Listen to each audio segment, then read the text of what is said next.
പ്രിയ സഖാക്കളെ ലാൽസലാം.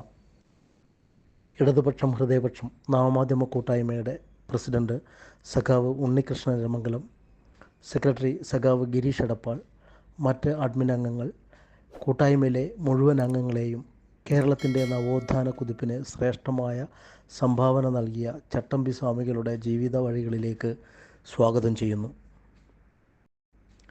പ്രിയ സഖാക്കളെ, കേരളത്തിൻ്റെ സാമൂഹിക നവോത്ഥാനത്തിന് ശ്രേഷ്ഠമായ സംഭാവന നൽകിയ സന്യാസിയായിരുന്നു ചട്ടമ്പി സ്വാമികൾ എന്ന് നമുക്കെല്ലാവർക്കും അറിയാം.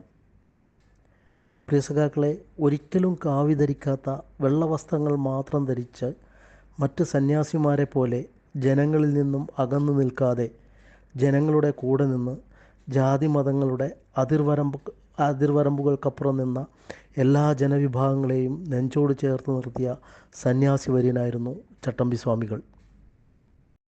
പ്രിയ സഖാക്കളെ, ഗഹനമായ പല ഗ്രന്ഥങ്ങളും അദ്ദേഹം രചിക്കുമ്പോഴും കൃത്യതയുള്ള ചരിത്രവീക്ഷണവും മാനവിക അവബോധവും അദ്ദേഹം പുലർത്തി വന്നു. അദ്ദേഹത്തിൻ്റെ ഗ്രന്ഥങ്ങളിൽ ചിലത് ക്രിസ്തുമത ഛേദനം, പ്രാചീന മലയാളം, പ്രപഞ്ചത്തിൽ സ്ത്രീ പുരുഷന്മാർക്കുള്ള സ്ഥാനം, അദ്വൈത പഞ്ചരം, വേദാധികാര നിരൂപണം, ദേശനാമങ്ങൾ, ശരീര തത്വസംഗ്രഹം, അദ്വൈത ചിന്താ പദ്ധതി, പുനർജന്മ നിരൂപണം, ജീവകാരുണ്യ നിരൂപണം, വേദാധികാര നിരൂപണം, സർവമത സാരസ്യം ഇവയൊക്കെയാണ്. പ്രിയ സഖാക്കളെ, ചട്ടമ്പി സ്വാമികളും ശ്രീനാരായണ ഗുരുവും തമ്മിലുള്ള ബന്ധം വിജ്ഞാന സമ്പുഷ്ടമായിരുന്നു. പല വിഷയങ്ങളിലുമുള്ള ചട്ടമ്പി സ്വാമികളുടെ പാണ്ഡിത്യം, പെരുമാറ്റവും സ്വാമി വിവേകാനന്ദൻ്റെ പ്രശംസ പിടിച്ചുപറ്റിയിരുന്നു. പ്രിയ സഖാക്കളെ, കുഞ്ഞൻ പിള്ളയുടെ ജീവിതം ചട്ടമ്പി സ്വാമികളിലേക്ക് എത്തിയ വഴികൾ ഞാൻ വിവരിക്കുകയാണ്. സമസ്ത ജീവജാലങ്ങളെയും ആത്മനിർവിശേഷം പരിഗണിച്ച യോഗി, ജാതിഭേദങ്ങളുടെ വേലിക്കെട്ടിനപ്പുറം നിന്നവരെ നെഞ്ചോട് ചേർത്ത് പിടിച്ച മനുഷ്യസ്നേഹി, ആചാരങ്ങളെ വെല്ലുവിളിച്ച വിപ്ലവകാരി, ഒരു പറ്റം നായ്ക്കൾക്കൊപ്പം ഭക്ഷണം കഴിക്കാനിരുന്ന് സർക്കാർ ഉദ്യോഗസ്ഥരെ അമ്പരപ്പിച്ച യോഗി, കാവിക്ക് പകരം വെള്ളമുണ്ടും തോളിൽ തോർത്തുമായിരുന്നു അദ്ദേഹത്തിൻ്റെ വേഷം. ചട്ടമ്പി സ്വാമികളെക്കുറിച്ചാണ്. നവോത്ഥാന പ്രസ്ഥാനങ്ങളെ, അതിൻ്റെ മൂല്യത്തെ മറക്കുന്ന മലയാളികളെ ഓർമ്മപ്പെടുത്താൻ ചരിത്ര സത്യങ്ങൾ വീണ്ടും പൊടി തട്ടിയെടുക്കേണ്ടത് അത്യാവശ്യമാണ് എന്ന് നമ്മുടെ ഹരിസഖാവ് നമ്മുടെ ഗ്രൂപ്പിൽ പറഞ്ഞിട്ടുണ്ടായിരുന്നു. അതുപ്രകാരമാണ് നമ്മൾ നവോത്ഥാന നായകരെ പരിചയപ്പെടുത്താൻ വേണ്ടി ഇങ്ങനെയൊരു പരിപാടി ആസൂത്രണം ചെയ്തത്. പ്രിയ സഖാക്കളെ, തിരുവനന്തപുരത്തെ കണ്ണൻമൂലയിൽ 1853 ആഗസ്റ്റ് 25 പരമ ഭട്ടാരക വിദ്യാധിരാജ ചട്ടമ്പി സ്വാമികൾ അഥവാ കുഞ്ഞൻപിള്ള ജനിക്കുന്നത്. അച്ഛൻ താമരശ്ശേരി ഇല്ലത്ത് വാസുദേവ ശർമ്മ കൊല്ലൂർ മഠം വക ക്ഷേത്രത്തിൽ പൂജാരിയായിരുന്നു.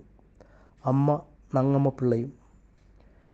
അച്ഛനമ്മമാർ ഇട്ട പേര് അയ്യപ്പൻ എന്നായിരുന്നു. കുഞ്ഞൻ എന്ന വിളിപ്പേരിലാണ് കുട്ടിക്കാലത്ത് അദ്ദേഹം അറിയപ്പെട്ടത്. വളരെ പാവപ്പെട്ട കുടുംബമായിരുന്നു ഇവരുടേത്. അമ്മ ഒരു നമ്പൂതിരി ഭവനത്തിൽ വീട്ടുജോലിക്ക് പോയാണ് കുടുംബം പുലർത്തിയിരുന്നത്. അച്ഛൻ പൂജാരിയായ ബ്രാഹ്മണനായിരിക്കുകയും സംബന്ധ രീതിയിലുള്ള വിവാഹമാവുകയും ചെയ്തതിനാൽ യാതൊരു വിധത്തിലുള്ള ഉത്തരവാദിത്വവും അദ്ദേഹത്തിനുണ്ടായിരുന്നില്ല. മക്കൾക്ക് തൊട്ടു തീണ്ടാൻ പാടില്ലാത്ത ഒരു കാലഘട്ടമായിരുന്നു അത്. മക്കൾക്ക് തൊട്ടു തീണ്ടാൻ പാടില്ലാത്ത പിതാവിൽ നിന്ന് തന്നെ ജാതി വ്യവസ്ഥയുടെ ഉച്ചനീചത്വങ്ങൾ മനസ്സിലാക്കാൻ സ്വാമിക്ക് അവസരം ലഭിച്ചു. ബാല്യകാലം കഴിച്ചുകൂട്ടിയത് സാധാരണക്കാരുടെ ഇടയിലായിരുന്നതിനാൽ ജാതിയിൽ താഴ്ന്നവരും ദരിദ്രരുമായ കൂട്ടുകാരുമായി കൂട്ടുകൂടാൻ സ്വാമിക്ക് ധാരാളം അവസരം ലഭിച്ചു. പ്രിയ സഖാക്കളെ, 1892 വിവേകാനന്ദ സ്വാമികൾ ചട്ടമ്പി സ്വാമികളെ കാണാൻ വരുന്നത്.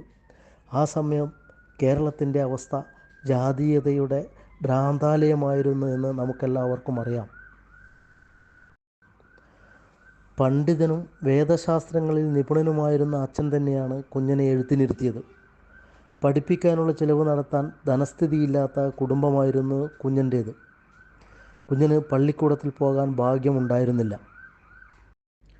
പ്രിയ സഖാക്കളെ, അക്കാലത്ത് കൊല്ലൂർ മഠം ഒരു വിദ്യാഭ്യാസ കേന്ദ്രമായിരുന്നു. ചുറ്റുമുള്ള ഇല്ലങ്ങളിലെ കുട്ടികളെ ഓത്തുചൊല്ലിക്കൊടുക്കുന്നതും സംസ്കൃതം പഠിപ്പിക്കുന്നതും അവിടെ വെച്ചായിരുന്നു. അതിന് ഒരു ശാസ്ത്രിയെ അവരവിടെ പാർപ്പിച്ചിരുന്നു. കുട്ടികൾ കളരിയിൽ പോയി തിരിച്ചു വരുന്ന വഴിയിൽ കാത്തു നിന്നായിരുന്നു കുഞ്ഞൻപിള്ള അവരിൽ നിന്ന് അക്ഷരം പഠിച്ചത്. ശാസ്ത്രികൾ പഠിപ്പിക്കുന്നത് മഠത്തിൻ്റെ പിന്നിൽ ഒളിഞ്ഞിരുന്നാണ് കുഞ്ഞൻപിള്ള പഠിച്ചത്. ശിഷ്യന്മാരെ പരീക്ഷിക്കുന്നതിനായി ഒരു ദിവസം ശാസ്ത്രികൾ ഒരു ചോദ്യം ചോദിച്ചു. ഒരു ശിഷ്യന്മാരും കൃത്യമായ ഉത്തരം പറഞ്ഞില്ല. കേട്ടുപഠിച്ച കുഞ്ഞൻപിള്ള പുറത്തു നിന്ന് അറിയാതെ ഉത്തരം വിളിച്ചു പറഞ്ഞുപോയി. അത് കേട്ട ഗുരുക്കൾ കുഞ്ഞിനെ പിടികൂടുകയും ചോദ്യം ചെയ്യുകയും ചെയ്തു. കേട്ടു പഠിക്കുന്നത് പോലും പാപമായി കരുതിയിരുന്ന ഒരു കാലമായിരുന്നു അത്. ഗുരുവിൻ്റെ എല്ലാ ചോദ്യങ്ങൾക്കും ഉത്തരം നൽകിയ കുഞ്ഞൻ്റെ ബുദ്ധിയിൽ ശാസ്ത്രികൾ സന്തോഷഭരിതരായി. അങ്ങനെ ദക്ഷിണ വാങ്ങാതെ കുഞ്ഞൻ ശാസ്ത്രികളുടെ ശിഷ്യനായി പഠനം ആരംഭിച്ചു. പ്രിയ സഖാക്കളെ, 1980-കൾ വരെ നമ്മുടെ നാട്ടിൽ വരട്ടുചൊറി എന്ന ഒരു രോഗം നിലനിന്നിരുന്നു. ഇപ്പോഴത് വളരെ കുറവാണ്. കുട്ടിക്കാലത്ത് വരട്ടുചൊറി പിടിപെട്ട കുഞ്ഞിന് ദേഹമാസകലം ആ ചൊറി ബാധിച്ചപ്പോൾ ക്ഷേത്രത്തിൽ ഭജനമിരിക്കണമെന്ന് ആരോ നിർദ്ദേശിച്ചു. അങ്ങനെ ഭക്തിയുടെ ബാലപാഠങ്ങൾ ഈ ഭജനം പാർക്കലിലൂടെ കുഞ്ഞിന് ജീവിതത്തിലേക്ക് കടന്നു വന്നു. കൊല്ലൂർ മഠത്തിലെ പഠനത്തിന് ശേഷം സന്തുഷ്ടനായ ഗുരുനാഥൻ കുഞ്ഞനെ പേട്ടയിലെ രാമൻപിള്ള ആശാൻ്റെ സമീപത്തേക്ക് അയച്ചു. അത് കുഞ്ഞൻ്റെ ജീവിതത്തിലെ ഒരു വഴിത്തിരിവായിരുന്നു. പഠനത്തോടൊപ്പം മറ്റെല്ലാ കാര്യത്തിലും മികവ് പുലർത്തിയ കുഞ്ഞനെ ചട്ടമ്പി എന്ന സ്ഥാനത്തിന് അർഹനാക്കി. അക്കാലത്ത് ക്ലാസ് ലീഡറെ ചട്ടമ്പി എന്നായിരുന്നു വിളിച്ചു വന്നിരുന്നത്. ചട്ടമ്പി ചട്ടങ്ങളെ നിയന്ത്രിക്കുന്നവൻ എന്ന അർത്ഥത്തിൽ മുതിർന്നപ്പോഴും തൻ്റെ പേരിനോടൊപ്പം അദ്ദേഹം ചട്ടമ്പി എന്ന് ചേർത്തു. രാമൻപിള്ള ആശാൻ്റെ കളരിയിലെ വിദ്യാഭ്യാസത്തിന് ശേഷം അക്കാലത്തെ ശ്രേഷ്ഠ പണ്ഡിതന്മാരുമായി ചട്ടമ്പി ബന്ധം പുലർത്തി. ഹൈന്ദവ ദർശനങ്ങളെക്കുറിച്ച് കൂടുതൽ അറിയാനും അതിൽ ആകൃഷ്ടനാകാനും ഇടവന്നത് രാമൻപിള്ള ആശാൻ്റെ ജ്ഞാനസാഗരം എന്ന സദസ്സിൽ നിന്നായിരുന്നു. വേദങ്ങളിലും പുരാണങ്ങളിലും ഇതിഹാസങ്ങളിലും പ്രാവീണ്യം നേടിയ അദ്ദേഹം സാമൂഹിക വ്യവസ്ഥിതിയിലെ അതിൻ്റെ വെളിച്ചത്തിൽ വിശകലന വിധേയമാക്കി. സ്നേഹം, ത്യാഗം, സേവനം, ആത്മശുദ്ധി, ആത്മനിയന്ത്രണം എന്നീ ഗുണങ്ങൾ തേടി അദ്ദേഹം അന്വേഷണം ആരംഭിച്ചു. പ്രിയ സഖാക്കളെ, വീട്ടിലെ ദാരിദ്ര്യം പഠിത്തം അധികനാൾ തുടരാൻ അദ്ദേഹത്തിന് കഴിഞ്ഞില്ല. മാതാവിനും സഹോദരങ്ങൾക്കും ചിലവിന് വക കണ്ടെത്താൻ ഏത് ജോലിയും ചെയ്യാൻ അദ്ദേഹം തയ്യാറായി. ദിവാൻ സർ ടി മാധവറാവു തിരുവനന്തപുരത്ത് സെക്രട്ടേറിയറ്റ് പണിയാൻ ആരംഭിച്ചപ്പോൾ കല്ലും മണ്ണും ചുമക്കുന്ന ചുമട്ടുകാരൻ്റെ ജോലി മുതൽ കൊല്ലൂർ മഠക്കാരുടെ കണക്കെഴുത്ത് ജോലി, വക്കീൽ ഗുമസ്തപ്പണി, ആധാരമെഴുത്ത് തുടങ്ങിയ ചെയ്യുന്ന ജോലികളിലെല്ലാം ചട്ടമ്പി സ്വാമികൾ ആത്മാർത്ഥത പുലർത്തി. നെയ്യാറ്റിൻകരയിൽ ആധാരമെഴുത്ത് ജോലി ചെയ്യുമ്പോൾ കിട്ടുന്നതിൽ ഒരു പങ്ക് മറ്റുള്ളവർക്ക് വീതിച്ച് നൽകിയിരുന്നു. മതം, തത്വചിന്ത, ചരിത്രം തുടങ്ങിയ വിഷയങ്ങൾ അക്കാലത്ത് തന്നെ വേറിട്ട ചിന്തകൾ വെച്ചു പുലർത്തിയിരുന്നതിനാൽ ആളുകൾ സംശയ നിവാരണത്തിനായി പലപ്പോഴും അദ്ദേഹത്തെ സമീപിച്ചു. യോഗയും ധ്യാനവും തൻ്റെ ലളിത ജീവിതത്തിൻ്റെ ഭാഗമായി കൊണ്ടു നടന്നതിൽ ആളുകൾക്കിടയിൽ കുഞ്ഞൻപിള്ള സ്വാമി എന്നറിയപ്പെടുകയും ചെയ്തു.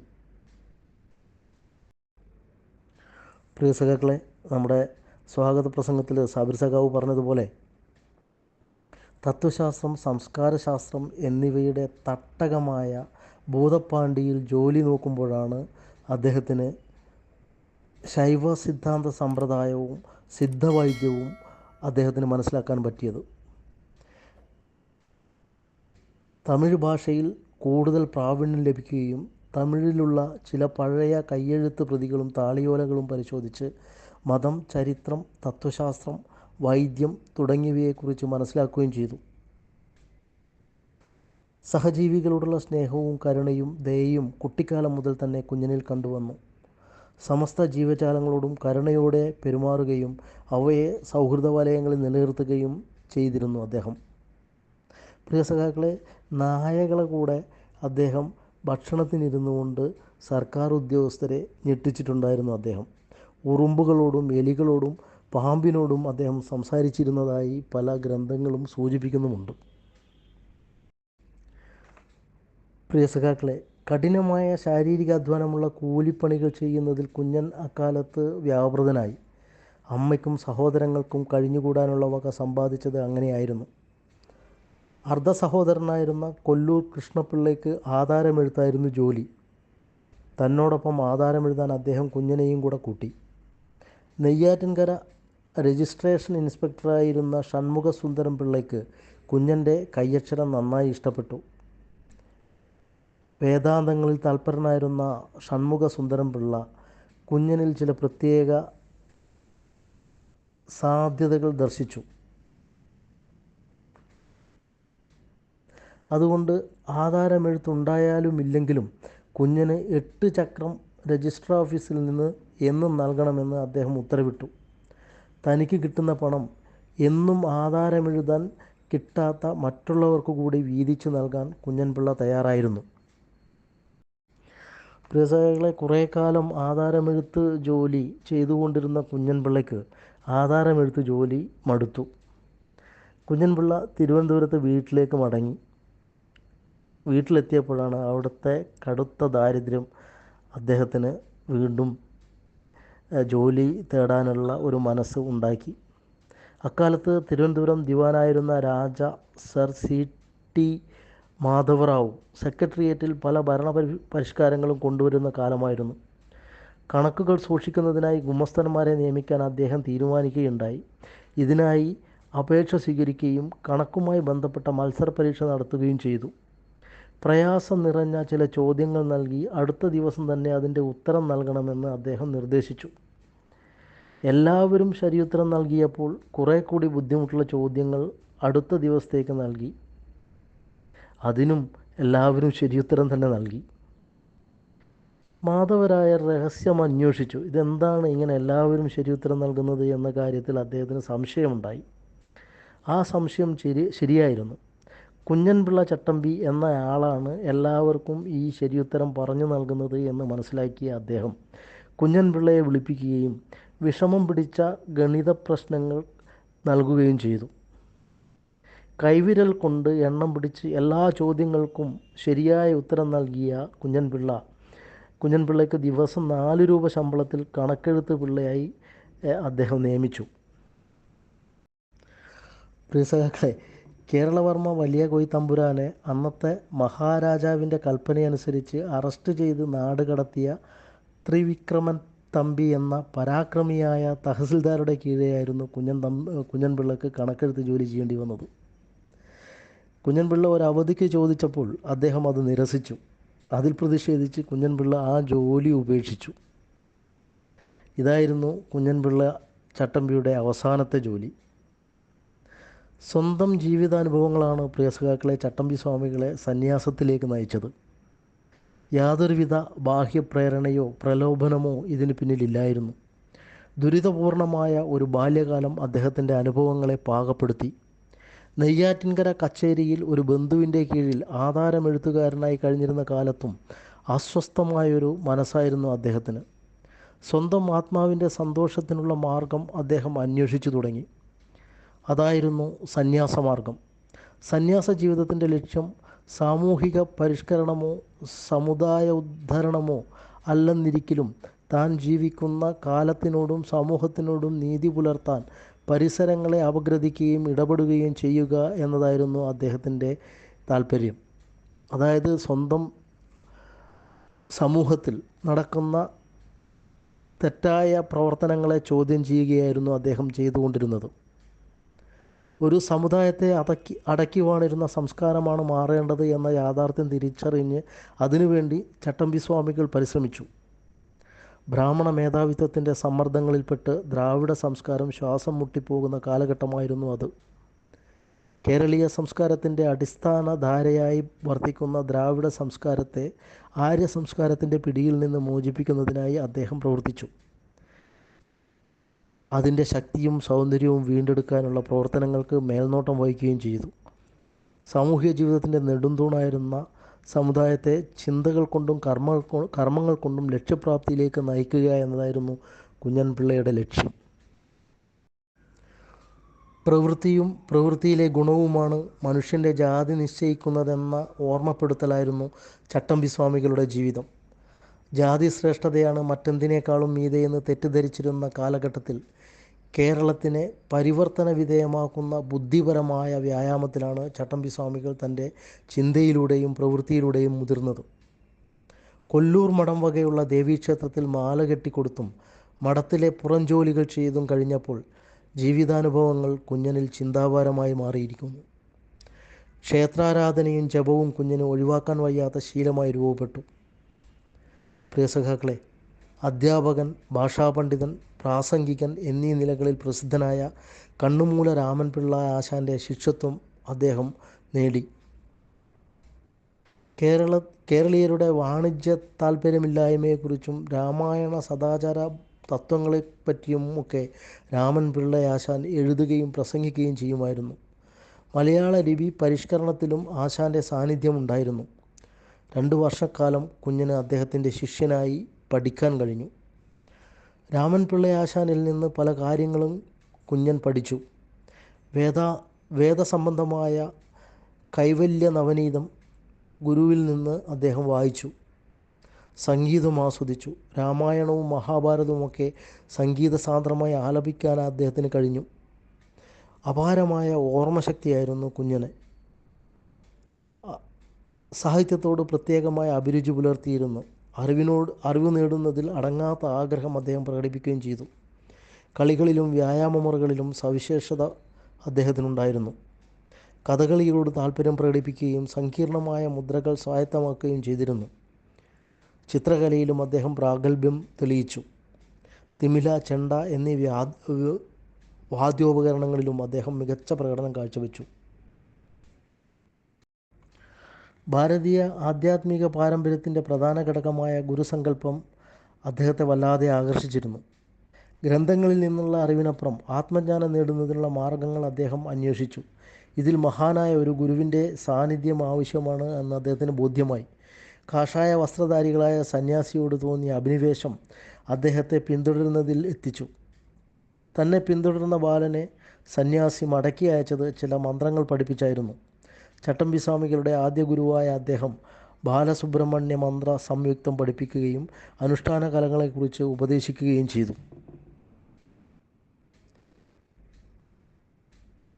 പിന്നീട് ശ്രീനാരായണ ഗുരുവടക്കമുള്ള പല ശിഷ്യർക്കും സ്വാമികൾ ഈ മന്ത്രം ഉപദേശിക്കുകയുണ്ടായിട്ടുണ്ട്. പ്രിയ സഖാക്കളെ, ചട്ടമ്പി സ്വാമികളിലേക്കുള്ള അദ്ദേഹത്തിൻ്റെ യാത്ര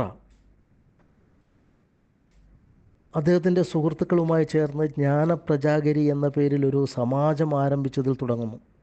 സർക്കാർ ജീവിതം ഉപേക്ഷിച്ച കുഞ്ഞൻപിള്ള ഈ സാംസ്കാരിക സംഘത്തിൽ സജീവമായി പ്രവർത്തിക്കാൻ ആരംഭിച്ചു. അറിവ് അന്വേഷിച്ചെത്തുന്ന യുവാക്കളുടെ ഒരു സംഗമ പ്രസ്ഥാനമായിരുന്നു ഇത്. മതാധിഷ്ഠിതമായ വാദപ്രതിവാദങ്ങളും വേദാന്ത പ്രഭാഷണങ്ങളും സംഗീതവും ഈ സമാജത്തിൻ്റെ പ്രത്യേകതകളായിരുന്നു. മനോന്മണീയം, സുന്ദരൻപിള്ള, തൈക്കാട് അയ്യാസ്വാമി തുടങ്ങിയ പണ്ഡിതന്മാർ ഇവിടെ സ്ഥിരം സന്ദർശകരായിരുന്നു. ഇവിടെ വെച്ച് ഇംഗ്ലീഷ് വിദ്യാഭ്യാസത്തിനുള്ള അവസരം കുഞ്ഞൻപിള്ളയ്ക്ക് ലഭിച്ചു. തത്വശാസ്ത്ര ഗ്രന്ഥങ്ങൾ വായിച്ച് മനസ്സിലാക്കാനും ബൈബിൾ പഠനം നടത്തുവാനും ഈ അവസരത്തിൽ അദ്ദേഹത്തിന് കഴിഞ്ഞു. തത്വശാസ്ത്ര ഗ്രന്ഥങ്ങൾ വ്യാഖ്യാനിക്കുന്നതിൽ സുന്ദരൻപിള്ളയുടെ വാദപ്രതിവാദങ്ങൾ കുഞ്ഞൻപിള്ളയെ സഹായിച്ചു. അന്നത്തെ റെസിഡൻസി മാനേജറും പണ്ഡിതനുമായിരുന്ന തൈക്കാട് അയ്യാവു സ്വാമി വേദാന്തത്തിൻ്റെ സംവാദങ്ങൾ നയിക്കാൻ ജ്ഞാനപ്രജാസാഗരത്തിൽ എത്തുമായിരുന്നു. കൊടും തമിഴിൽ രചിക്കപ്പെട്ട തമിഴിലെ പഴക്കം ചെന്ന പല ഗ്രന്ഥങ്ങളും വായിച്ച് മനസ്സിലാക്കാൻ ഈ അവസരത്തിൽ കുഞ്ഞൻപിള്ള പരിശ്രമിച്ചു. അതിനായി തമിഴ് വ്യാകരണം പഠിക്കുവാൻ തീരുമാനിക്കുകയും തിരുവനന്തപുരത്ത് മഹാരാജാസ് കോളേജിലെ തമിഴ് പ്രൊഫസറായിരുന്ന സ്വാമിനാഥ ദേശികരെ സമീപിക്കുകയും ചെയ്തു. സ്വാമിനാഥ ദേശികരും പ്രജാസാഗരത്തിലെ സന്ദർശകനായിരുന്നു.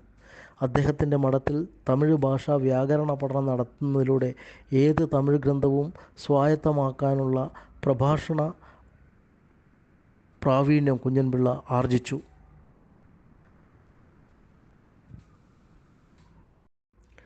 പ്രിയ സഖാക്കളെ, സാഹിത്യവും മതവും താഴെത്തട്ടിലുള്ള ജനങ്ങൾക്കും കൈകാര്യം ചെയ്യാനും ഉപയോഗപ്രദമാക്കുവാനും വേണ്ടി കേരളത്തിൽ അങ്ങോളം ഇങ്ങോളം അനൗപചാരിക സംഘങ്ങൾ രൂപീകരിക്കുന്ന ചട്ടമ്പി സ്വാമികൾ കാരണമായി. ജ്ഞാനപ്രജാസാഗരത്തിൻ്റെ പ്രചോദനവും പെരുനെല്ലിയിലുള്ള ബന്ധത്തിൽ രൂപപ്പെട്ട സൗഹൃദ സമാജവും ഇതിന് പ്രചോദനമായി. ഓരോ പ്രദേശത്തും ഇത്തരം സംഘങ്ങളിൽ സ്വാമികൾ എത്തുകയും പ്രൗഢഗംഭീരമായ ചർച്ചകൾക്ക് നേതൃത്വം നൽകുകയും ചെയ്തു. ചട്ടമ്പി സ്വാമികളുടെ കൃതികളും കുറിപ്പുകളും ആദ്യമായി ഈ സംഘങ്ങളിലാണ് ചർച്ച ചെയ്യപ്പെട്ടത്. അതിനുവേണ്ടി തയ്യാറാക്കപ്പെട്ട കുറിപ്പുകളാണ് പിന്നീട് സ്വാമികളുടെ കൃതികളായി രൂപപ്പെട്ടത്. കേരളത്തിൻ്റെ സാമൂഹിക, സാംസ്കാരിക, രാഷ്ട്രീയ, സാമ്പത്തിക മേഖലകളിൽ പ്രധാന പങ്കുവഹിച്ച പലരും ഇത്തരം സദസ്സുകളിൽ പങ്കെടുത്തിരുന്നു. ഒരു വ്യക്തിയുടെ വികസനത്തിലൂടെ കുടുംബത്തിൻ്റെ വികസനവും അതിലൂടെ സമൂഹത്തിൻ്റെ സമഗ്ര വികസനവും സാധ്യമാക്കുക എന്നതായിരുന്നു ഈ കൂടിച്ചേരൽ കൊണ്ട് സ്വാമികൾ അർത്ഥമാക്കിയത്. പ്രിയ സുഹൃത്തുക്കളെ, രാത്രികാലങ്ങളിൽ ആലുവ മണപ്പുറത്ത് സുഹൃത്തുക്കളോടൊപ്പം ഇരുന്ന് വേദാന്ത ചർച്ചകളിൽ മുഴുകുക അദ്ദേഹത്തിന് താല്പര്യമുള്ളൊരു വിഷയമായിരുന്നു. വൈക്കത്തും പെരുമ്പാവൂരും ഇടപ്പള്ളിയിലുമെല്ലാം അദ്ദേഹം സമാനമായ സംവാദങ്ങളിൽ പങ്കെടുത്തു. സ്വാമി വിവേകാനന്ദനുമായുള്ള കൂടിക്കാഴ്ച നടക്കുന്നത് 1892 ഡിസംബറിലാണ്. കൊളംബിയയ്ക്കുള്ള യാത്രാമധ്യേ മൈസൂരിൽ നിന്ന് എറണാകുളത്തെത്തിയതായിരുന്നു വിവേകാനന്ദ സ്വാമികൾ. ഇദ്ദേഹവുമായിട്ടുള്ള കൂടിക്കാഴ്ചയിൽ ചട്ടമ്പി സ്വാമികളുടെ ബുദ്ധി അദ്ദേഹത്തെ വളരെയേറെ സ്വാധീനിച്ചിട്ടുണ്ടായിരുന്നു. മലബാറിൽ ഞാൻ മഹാനായ ഒരു മനുഷ്യനെ കണ്ടു എന്നാണ് ചട്ടമ്പി സ്വാമികളെ ഉദ്ദേശിച്ച് വിവേകാനന്ദൻ രേഖപ്പെടുത്തിയിരിക്കുന്നത്.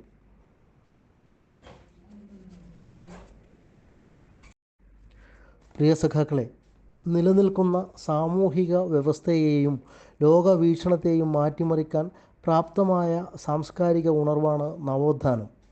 ദർശനത്തിൻ്റെയും ശാസ്ത്രത്തിൻ്റെയും മതത്തിൻ്റെയും രാഷ്ട്രീയത്തിൻ്റെയും മേഖലകളിൽ ഈ പുത്തനുണർവ് കേരളത്തിൽ പ്രകടമായതിന് പിന്നിൽ ചട്ടമ്പി സ്വാമികളുടെ ബൗദ്ധികമായ ഇടപെടലുകളാണ് പ്രധാന പങ്കുവഹിച്ചിട്ടുള്ളത്. 19-ാം നൂറ്റാണ്ടിൻ്റെ അവസാനത്തിലും 20-ാം നൂറ്റാണ്ടിൻ്റെ തുടക്കത്തിലും കേരളത്തിൽ നടന്ന നവോത്ഥാന പ്രക്രിയയുടെ കന്നിമൂലക്കല്ലാണ് ചട്ടമ്പി സ്വാമികൾ എന്ന് പ്രൊഫസർ MK സാനു വിശേഷിപ്പിച്ചിട്ടുണ്ട്. ബ്രാഹ്മണ മേധാവിത്വത്തെ തകർത്ത് കേരളീയ നവോത്ഥാന ചരിത്രത്തിലെ ഒരു നാഴികക്കല്ലാണിത്. ഇതിന് ബീജാഭാവമിട്ടത് ചട്ടമ്പി സ്വാമികളായിരുന്നു. സവർണ സമുദായത്തിൽ നിരവധി പരിഷ്കാരങ്ങൾക്ക് നേതൃത്വം നൽകുമ്പോൾ മറ്റ് താഴ്ന്ന ജാതിക്കാരുമായി യോജിച്ച് പ്രവർത്തിക്കുകയും ചെയ്തു. വർണ്ണാശ്രമ വ്യവസ്ഥയുടെയും നിഷേധവും സ്ത്രീ പുരുഷ സമത്വവാദവും സാർവത്രികമായ വിദ്യാഭ്യാസത്തിനും ആഹ്വാനം ചെയ്യുകയും മാതൃഭാഷയോടൊപ്പം ദേശത്തോടുമുള്ള ആദരവും പൊതുവേദികളിൽ ചർച്ച ചെയ്യപ്പെടാൻ തുടങ്ങിയത് ചട്ടമ്പി സ്വാമികളുടെ നേതൃത്വത്തിലായിരുന്നു. ചട്ടമ്പി സ്വാമികൾ സ്വന്തം സമുദായത്തിന് സംഘടന ഉണ്ടാക്കുകയോ മഹാസമ്മേളനങ്ങൾ നടത്തുകയോ ചെയ്തിട്ടില്ല. ആശ്രമങ്ങളും വിദ്യാലയങ്ങളും സ്ഥാപിച്ചിട്ടില്ല. അതുകൊണ്ട് തന്നെ സാമുദായികമായ സമന്വയത്തിൻ്റെ വഴികൾ സഞ്ചരിക്കാൻ അദ്ദേഹത്തിന് കഴിഞ്ഞു. ഒരു സമുദായത്തിൻ്റെ, അതായത് നായർ സമുദായത്തിൻ്റെ അധപ്പതനത്തിന് കാരണം അതിരുവിട്ട ബ്രാഹ്മണ്യത്തോടുള്ള ഭക്തിയും ആദരവുമാണെന്ന് തിരിച്ചറിഞ്ഞ സ്വാമികൾ അത് തകർക്കാൻ വേണ്ടിയാണ് പ്രാചീന മലയാളം എന്ന കൃതി രചിച്ചത്. ഒരു ഏകീകൃത കേരളീയ സമൂഹമെന്ന സ്വപ്നമായിരുന്നു ചട്ടമ്പി സ്വാമികൾക്കുണ്ടായിരുന്നത്. അതുകൊണ്ട് തന്നെ അദ്ദേഹത്തിന് ഒരു സമുദായത്തിൻ്റെ വക്താവായി പ്രവർത്തിക്കുവാനും കഴിഞ്ഞിട്ടില്ല. ചട്ടമ്പി സ്വാമികളെ അദ്ദേഹത്തിൻ്റെ ദർശനങ്ങളുടെയും സമഗ്രബോധത്തിൻ്റെയും വെളിച്ചത്തിൽ വിശകലന വിധേയമാക്കപ്പെടേണ്ടത് അത്യാവശ്യമാണ്. നായർ ഈഴവ സാഹോദര്യം ഉറപ്പിക്കുന്നതിനായി ചട്ടമ്പി സ്വാമികൾ നടത്തിയ പരിശ്രമങ്ങൾ ഇരുവിഭാഗങ്ങളിലും എതിർപ്പുകൾ സൃഷ്ടിച്ചിരുന്നു. ഈഴവ ഭവനങ്ങൾ സന്ദർശിക്കുന്നതും അവിടെ നിന്ന് ഭക്ഷണം കഴിക്കുന്നതും നായർ പ്രമാണിമാർ എതിർക്കുകയും ചോദ്യം ചെയ്യുകയും ചെയ്തിരുന്നു. വേദാന്തവും തത്വശാസ്ത്രവുമൊക്കെ ബ്രാഹ്മണർക്ക് പഠിക്കാൻ അധികാരമുള്ളൂ എന്ന സമ്പ്രദായത്തെ അദ്ദേഹം ചോദ്യം ചെയ്തു. അതിനുവേണ്ടി വേദാധികാര നിരൂപണം എന്നൊരു ഗ്രന്ഥം തന്നെ അദ്ദേഹം രചിക്കുകയുണ്ടായി. ഏതൊരു മനുഷ്യനും അറിവ് നേടാനുള്ള സ്വാതന്ത്ര്യവും അവകാശവും ഉണ്ടെന്ന് അദ്ദേഹം സ്ഥാപിച്ചു. വൈദിക മുറകൾ അറിവുള്ള ആർക്കും പഠിക്കാൻ കഴിയുമെന്നും ഈ അറിവുകൾ പ്രായോഗികമായി ഉപയോഗിക്കാമെന്നും അദ്ദേഹം സ്ഥാപിച്ചു. ഇതായിരുന്നു ശ്രീനാരായണ ഗുരു ക്ഷേത്രപ്രതിഷ്ഠയിലൂടെ പ്രായോഗികമാക്കിയത്. പ്രിയ സഖാക്കളെ, മനുഷ്യനെ മനുഷ്യനാക്കുന്നവനായിരിക്കണം സന്യാസി എന്നതായിരുന്നു ചട്ടമ്പി സ്വാമികളുടെ ദർശനം. സ്വന്തം ജീവിതം തന്നെ ഒരു സന്ദേശമായി നിസ്വാർത്ഥമായി പ്രപഞ്ച രഹസ്യങ്ങളെ മനുഷ്യനിലേക്ക് എത്തിക്കാൻ വേണ്ടി അദ്ദേഹം പരിശ്രമിച്ചു. അധികാര സ്ഥാപനങ്ങൾ നിർമ്മിക്കാനോ ക്ഷേത്രങ്ങൾ നിർമ്മിക്കാനോ ആശ്രമങ്ങൾ കെട്ടാനോ അദ്ദേഹം ശ്രമിച്ചിട്ടുണ്ടായിരുന്നില്ല.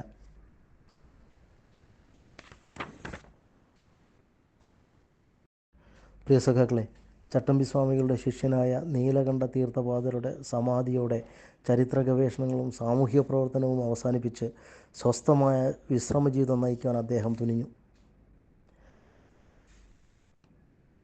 ശരീരതത്വശാസ്ത്രം, ദേശനാമങ്ങൾ, ഒഴിവിലൊടുക്കം മുതലായ ലേഖനങ്ങൾ അഗസ്ത്യൻ എന്ന തൂലിക നാമത്തിൽ ചട്ടമ്പി സ്വാമികൾ സദ്ഗുരു മാസികയിൽ പ്രസിദ്ധീകരിക്കുകയുണ്ടായി.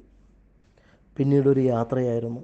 എറണാകുളം, ആലുവ, പെരുമ്പാവൂർ, പറവൂർ, വൈക്കം, ആലപ്പുഴ എന്നിവിടങ്ങളിലെ പഴയ പരിചയങ്ങൾ അദ്ദേഹം പുതുക്കി. കരുനാഗപ്പള്ളിയിലെത്തി. വാഴത്തോട്ടത്ത് വേലുപ്പിള്ളയുടെയും പന്മനയിൽ കുമ്പളത്ത് ശങ്കുപിള്ളയുടെ വീട്ടിലും അദ്ദേഹം താമസിച്ചു. ശങ്കുപിള്ളയുടെ വീട്ടിനടുത്തുള്ള കാവ് സന്ദർശിച്ചപ്പോൾ അത് സമാധി സ്ഥലമാക്കാനുള്ള ആഗ്രഹം അദ്ദേഹം പ്രകടിപ്പിച്ചു. തിരുവനന്തപുരത്ത് പോയി എല്ലാവരോടും യാത്ര പറഞ്ഞ് തിരിച്ചെത്താമെന്ന് പറഞ്ഞ് സ്വാമി യാത്രയായി. തിരുവനന്തപുരത്ത് എത്തിയ സ്വാമികളുടെ വയറുവേദനയും അതിസാരവും വല്ലാതെ കഷ്ടപ്പെടുത്തുകയുണ്ടായി. പന്മനയ്ക്ക് മടങ്ങണമെന്ന ആഗ്രഹമറിയിച്ച് ശങ്കുപിള്ളയ്ക്ക് കത്തയച്ചു. കത്ത് കിട്ടിയ ഉടനെ ശങ്കുപിള്ള എത്തുകയും പന്മനയിലേക്ക് സ്വാമിയെ കൂട്ടിക്കൊണ്ടുപോവുകയും ചെയ്തു. പന്മനയിലേക്കുള്ള യാത്രയ്ക്കിടയിൽ പ്രാക്കുളത്ത് തൊട്ടുവയൽ ബംഗ്ലാവിൽ അല്പദിവസം വിശ്രമിച്ചു. ശ്രീനാരായണ ഗുരുവുമായി ഇവിടെ വെച്ചായിരുന്നു കൂടിക്കാഴ്ച. ഇവിടെ വെച്ച് അദ്ദേഹം ശ്രീനാരായണ ഗുരുവും തീർത്ഥപാദ പരമഹംസരും ഒന്നിച്ച് ഒരു ഫോട്ടോ എടുക്കുകയും കൂടി ഉണ്ടായിട്ടുണ്ട്. 1924 മെയ് 5 ചട്ടമ്പി സ്വാമികൾ വായനശാലയിൽ വെച്ച് സമാധി അടഞ്ഞു. അടുത്ത ദിവസം ഉച്ചയോടെ നേരത്തെ നിശ്ചയിച്ച പ്രകാരം കാവിൽ സ്വാമികളുടെ സമാധി ശരീരം യഥാവിധിയിരുത്തി സ്വാമികളുടെ ആഗ്രഹപ്രകാരം ഇവിടെ ഒരു ശിവലിംഗം പ്രതിഷ്ഠിച്ചു. ഇന്നവിടെ പന്മന ആശ്രമം എന്ന പേരിൽ അറിയപ്പെടുകയും ചെയ്യുന്നു. പ്രിയ സഖാക്കളെ, ഫ്യൂഡലിസത്തിൽ നിന്ന് മുതലാളിത്തത്തിലേക്കുള്ള പരിവർത്തന കാലഘട്ടത്തിൻ്റെ ജീവിത സംഘർഷമാണ് യൂറോപ്യൻ നവോത്ഥാനത്തിന് കാരണം. ശാസ്ത്രീയ ചിന്തയുടെയും യുക്തിചിന്തയുടെയും വ്യക്തിചിന്തയുടെയും ഇടപെടൽ നവോത്ഥാനത്തെ പുതിയ തലങ്ങളിലേക്ക് ഉയർത്തി. പ്രിയ സഖാക്കളെ, ഫ്യൂഡലിസത്തിൽ നിന്ന് മുതലാളിത്തത്തിലേക്കുള്ള പരിവർത്തന കാലഘട്ടത്തിൻ്റെ ജീവിത സംഘർഷമാണ് യൂറോപ്യൻ നവോത്ഥാനത്തിന് കാരണം. ശാസ്ത്രീയ ചിന്തകളുടെയും യുക്തിചിന്തകളുടെയും വ്യക്തിചിന്തകളുടെയും ഇടപെടലുകൾ നവോത്ഥാനത്തെ പുതിയ തലങ്ങളിലേക്ക് ഉയർത്തി.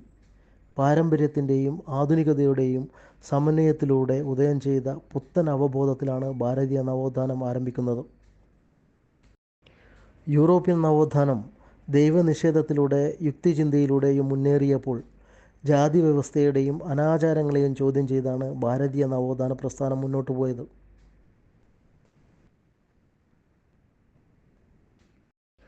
പ്രിയ സഖാക്കളെ, ജാതി വ്യവസ്ഥ, അനാചാരങ്ങൾ, അന്ധവിശ്വാസങ്ങൾ, മൃഗബലി, വിവാഹ സമ്പ്രദായങ്ങൾ, തൊഴിലുകൾ, വിഗ്രഹാരാധന തുടങ്ങി നിരവധി മേഖലകളിൽ അക്കാലത്ത് നിലനിന്നിരുന്ന അനാചാരങ്ങൾക്കെതിരെ ശക്തമായ ഇടപെടലുകൾ നടന്നിരുന്നു. ആര്യസമാജത്തിൻ്റെ പ്രവർത്തനങ്ങൾ ഇവയ്ക്ക് ആക്കം കൂട്ടി.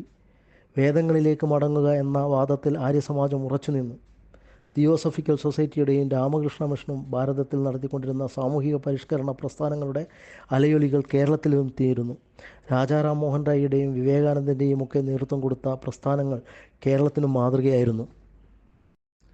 പ്രിയ സഖാക്കളെ, പുലയർക്കിടയിൽ അയ്യങ്കാളിയും ഈഴവർക്കിടയിൽ ശ്രീനാരായണ ഗുരുവും സാമൂഹിക പരിഷ്കരണത്തിന് നേതൃത്വം നൽകി. ജാതി, ജന്മി, നാടുവാഴി, ക്ഷേത്ര മേധാവിത്വ വ്യവസ്ഥയിൽ യാഥാസ്ഥിതികത്വം കൊടികുത്തി വാണിരുന്ന നാടായിരുന്നു കേരളം.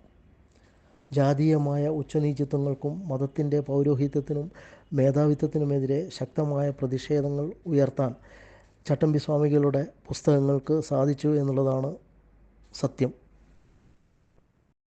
പ്രിയ സഖാക്കളെ, ചട്ടമ്പി സ്വാമികളുടെ അധികാരത്തെയും ആചാരങ്ങളെയും ചോദ്യം ചെയ്യുന്ന കൃതികൾ ഏതൊരു മനുഷ്യൻ്റെ മനസ്സിലും തീപടർത്തും. ആശയങ്ങളിലൂടെ മഹാവിപ്ലവം സൃഷ്ടിച്ച ചട്ടമ്പി സ്വാമികളുടെ കൃതികൾ നവോത്ഥാന കേരളത്തിൻ്റെ കരുത്തായിരുന്നു. വേദം, വേദാന്തം, ചരിത്രം, ഭാഷാശാസ്ത്രം, വൈദ്യം, അദ്ദേഹം കൈവെക്കാത്ത മേഖലകളൊന്നും തന്നെ ഉണ്ടായിരുന്നില്ല. സ്ത്രീ പുരുഷ സമത്വം അദ്ദേഹം വളരെ കാലം മുമ്പേ ആഗ്രഹിച്ചിരുന്നതായിരുന്നു. പാരിസ്ഥിതിക ശാസ്ത്രം എന്നിങ്ങനെ നിരവധി മേഖലകളിൽ തിളക്കമായ പ്രതിഭാവിലാസം കൊണ്ട് അദ്ദേഹം മുന്നിൽ നിന്നിരുന്നു.